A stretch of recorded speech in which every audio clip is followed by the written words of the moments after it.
He always joked about doing it, but I didn't take him seriously. He had such big mood swings. I should have done something. I was so caught up in my own life, I didn't notice something was wrong with his.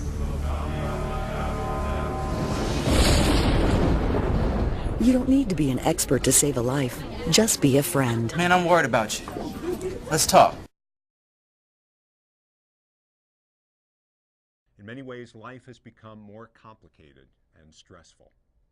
One of the side effects of complicated life is that there's been an increased number of teens who have struggled with suicidal feelings. Suicide's a major public health problem in this country, and like other external causes of death, accidents, homicides, suicides are also considered an external cause of death. And because of that, we think we have opportunities to prevent it. We tied white ribbons around places where there had been like a traumatic incident, or I associated it with some things I used to struggle with, and I would leave a piece of paper with it. I would write something about my experience, and it really just helped me feel more at peace with my past, and it was just like a really empowering experience to know that I can rise above the situations. I think some other areas we've made significant progress is in understanding what treatments seem to work, at least for people who've attempted suicide. We've got some interventions, some psychosocial counseling or psychotherapies that look particularly effective. And a number of these use cognitive behavioral approaches that directly address people's thinking about suicide. And we're often fond as parents of saying that suicide is a permanent solution to a temporary problem. But in many cases, kids don't feel they have the opportunity to even communicate about the problem. I always felt like I was looked down upon for struggling with depression or what people knew. So I felt like I couldn't really tell people what was going on or share some of the things I'd struggled with. And I think it's easy to assume like no one's out there for me, I'm all alone. And when you finally really reach out to people and let people be there for you, you're not as alone as you think. Don't dismiss or minimize threats of suicide. If somebody's talking about suicide, you really should take it seriously. In 2007, suicide ranked as the third leading cause of death in teens and young adults ages 15 to 24. Only accidents and homicides were more frequent. In 1996, suicide was the second leading cause of death in college students. Suicide rates for 15 to 24-year-olds has more than doubled since the 1950s. That 10% of ninth graders surveyed indicated that they had attempted suicide that very year.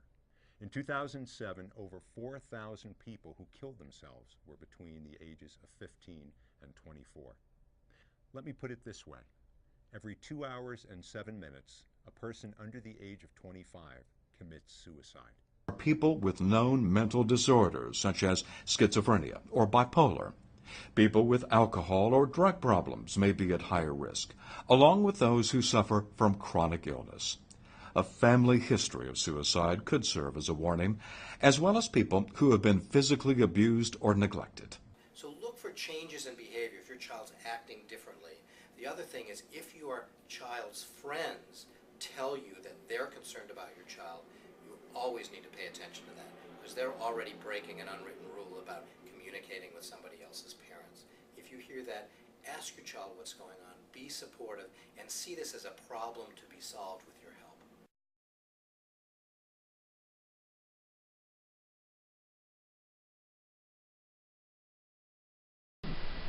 With a lot of sadness and a lot of empathy. I think it's pretty sad that they kill themselves. I view them as depressing people.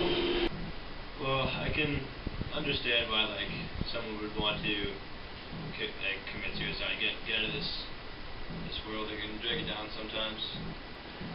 I think they've just been put through too much to handle, and they don't know any other way out.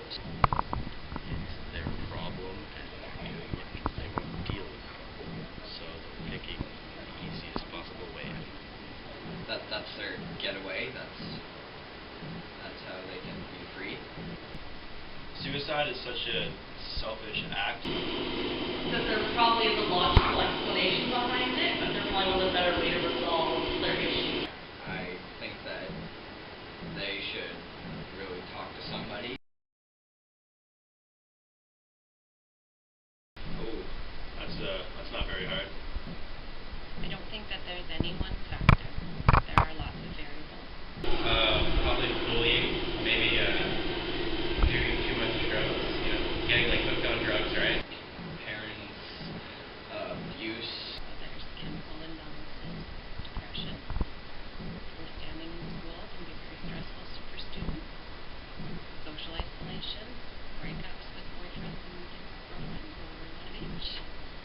can be very traumatic.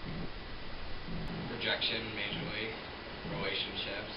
I got bullied all the time. Like, it was rough. I can see where those kids are coming from. Like, I was certainly depressed or whatever, but I never committed suicide just because I knew my family left me in shit. So that's gotta be hard too. I mean, if a kid has like a really bad family too. Peer pressure, problems at home, being made fun of.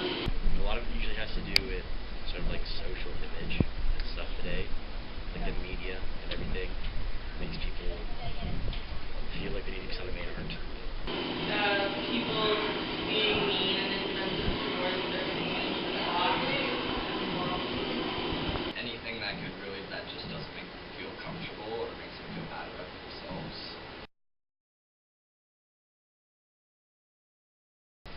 So, students who withdraw from things that they've previously been passionate about. I feel they like cut risks.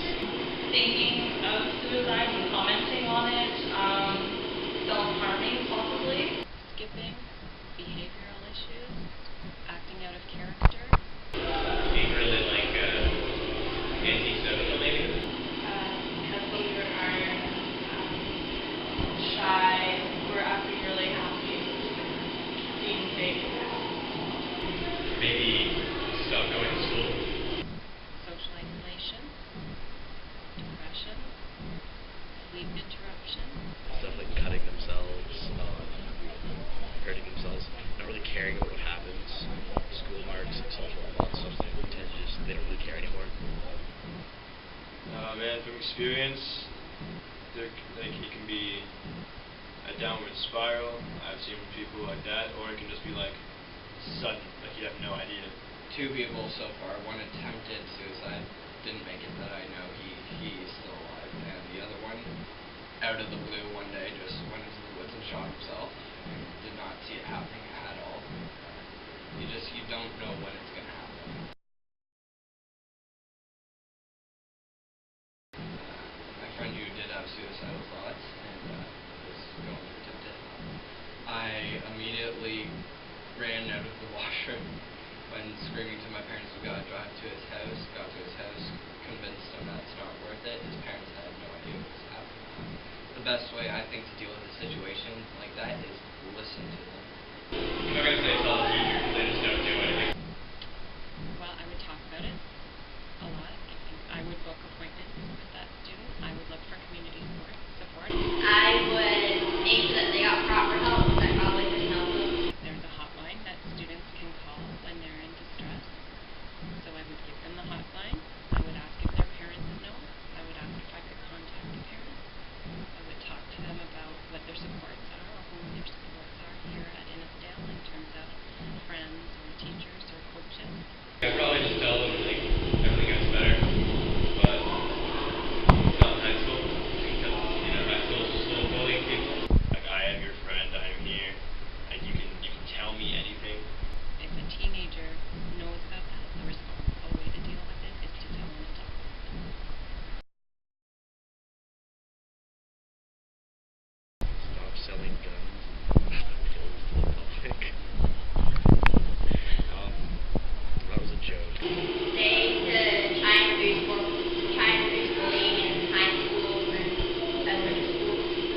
Maybe stop bullying people for one. Like, giving kids more stuff that lets them be creative. Doing like drama or like poetry writing or something like that. If you keep the kids busy, then they'll be too focused on stuff to even think about suicide or depression. Restrict like the sort of social image of the perfect guy and the perfect girl. Just being nicer to people, just accepting people for who they are. Talking about suicide can help, like discussing that it's not just you, you're not alone. Other people have problems with suicide as well. Well, awareness about it. There are lots of avenues for students and people and parents to be aware of it, not to take it lightly. Obviously, it's a very serious situation, and so any awareness around it is important.